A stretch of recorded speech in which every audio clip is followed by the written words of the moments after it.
Assalamualaikum warahmatullahi wabarakatuh. Kami dari kelompok 10 yang beranggotakan saya sendiri, Julian Arma dan Maisarah.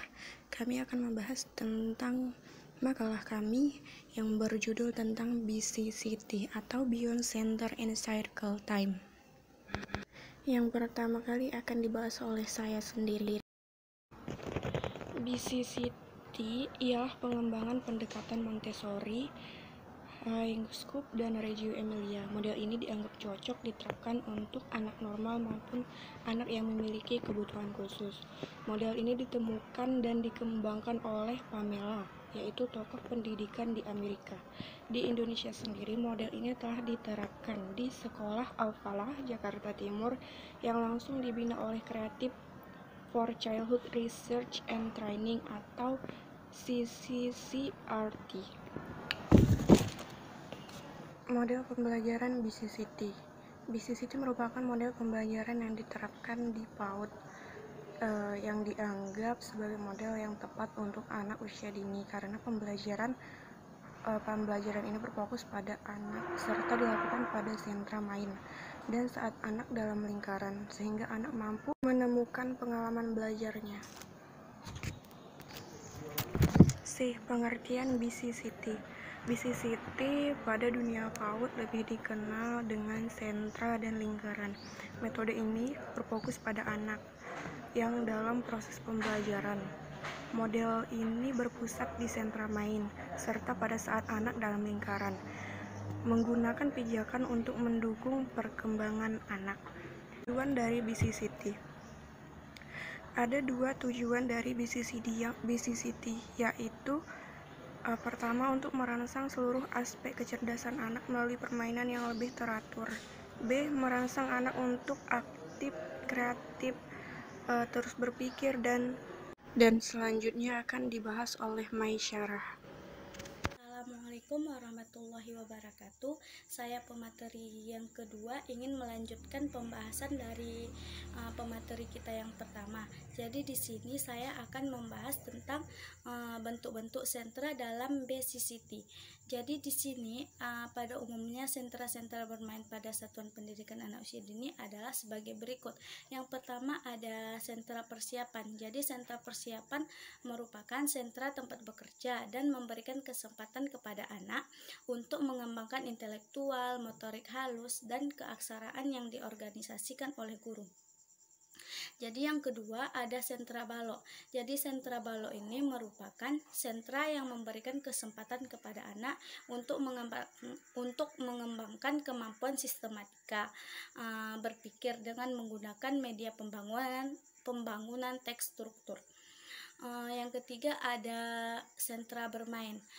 Sentra bermain adalah merupakan tempat untuk memberikan kesempatan anak untuk mengembangkan pengertian mereka tentang dunia di sekitarnya.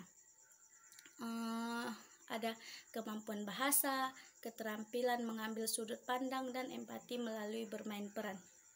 Yang bermain peran yang disesuaikan dengan tema. Di sini ada juga sentra bahan alam. Sentra bahan alam, anak diberi kesempatan untuk berinteraksi langsung dengan berbagai macam bahan alam untuk mendukung perkembangan sensor motor yang diperlukan dalam proses kematangan motorik halus dan menstimulus sistem kerja otak anak. Dan yang kelima ada sentra seni. Sentra seni merupakan sentra yang mendukung anak untuk mengembangkan kemampuan dalam mewujudkan gagasan dan ide. Di sini yang terakhir ada sentra agama. Sentra agama, anak akan diberikan pembelajaran yang berkenaan dengan nilai-nilai aturan agama sehingga anak dapat mengembangkan keimanan dan ketakwaan kepada Tuhan Yang Maha Esa.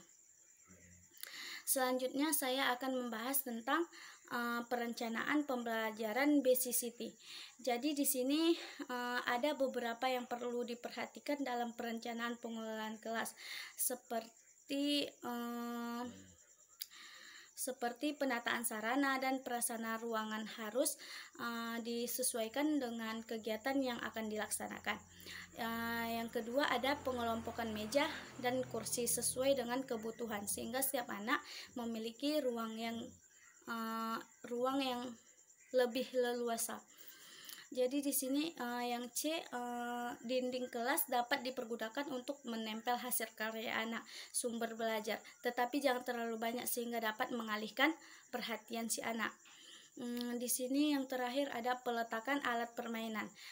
Peletakan alat permainan diatur sedemikian rupa sehingga dapat melatih pembiasaan anak. Selanjutnya ada langkah-langkah pelaksanaan BCCT. Di sini langkah-langkahnya ada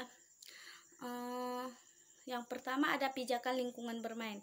Pijakan lingkungan bermain itu ada yang pertama ada mengelola awal lingkungan main dengan bahan-bahan yang cukup atau 3 tempat main setiap anak. Yang kedua memiliki bahan yang mendukung 3 jenis main atau sensor motor, pembangunan, dan bermain peran. Yang kedua ada pijakan pengalaman. Pijakan pengalaman ini ada terbagi 2, yaitu mendiskusikan aturan dan harapan dari pengalaman main. Di sini guru menjelaskan kegiatan main dan cara bermain sebelum bermain. Yang kedua ada menggabungkan kosakata baru dan menunjukkan konsep yang mendukung pemerolehan keterampilan kerja.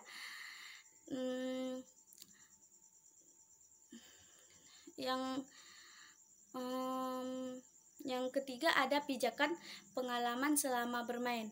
Di sini poinnya ada 4, yaitu memberikan waktu kepada anak untuk mengelola dan memperluas pengalaman main mereka. Yang B memperkuat dan memperluas bahasa anak. Dan yang ketiga meningkatkan kesempatan sosialisasi melalui dukungan pada teman sebaya. Dan yang terakhir ada mengamati dan mendokumentasikan perkembangan dan kemajuan anak. Di sini ada yang terakhir lagi pijakan pengalaman setelah bermain. Di sini poin-poinnya ada 2, yaitu mendukung anak untuk mengingat kembali pengalaman mainnya dan saling menceritakan pengalaman bermainnya. Yang kedua, ketika waktu bermain selesai, guru memberitahukan untuk membereskan alat bermain kepada anak. Yang terakhir pembahasan yang saya bahas adalah evaluasi pembelajaran model BCCT. Di sini evaluasinya adalah pengumpulan data untuk menentukan sejauh mana dan hal apa dan bagian mana tujuan pendidikan sudah tercapai. Pembelajaran pada pendidikan anak usia dini pada umumnya menggunakan pendekatan tematik hingga pembelajaran tematik. Penilaian adalah di sini ada penilaian pada pendidikan anak usia dini dilakukan melalui pengamatan penugasan, unjuk kerja, pencatatan anekdot, percakapan atau dialog, laporan orang tua dan dokumentasi hasil karya anak atau portofolio, serta dideskripsikan profil anak. Di sini penilaian mencakup semua aspek perkembangan pada anak serta dilakukan secara insentif, berkala, bermakna, menyeluruh, dan berkelanjutan. Terima kasih. Assalamualaikum warahmatullahi wabarakatuh.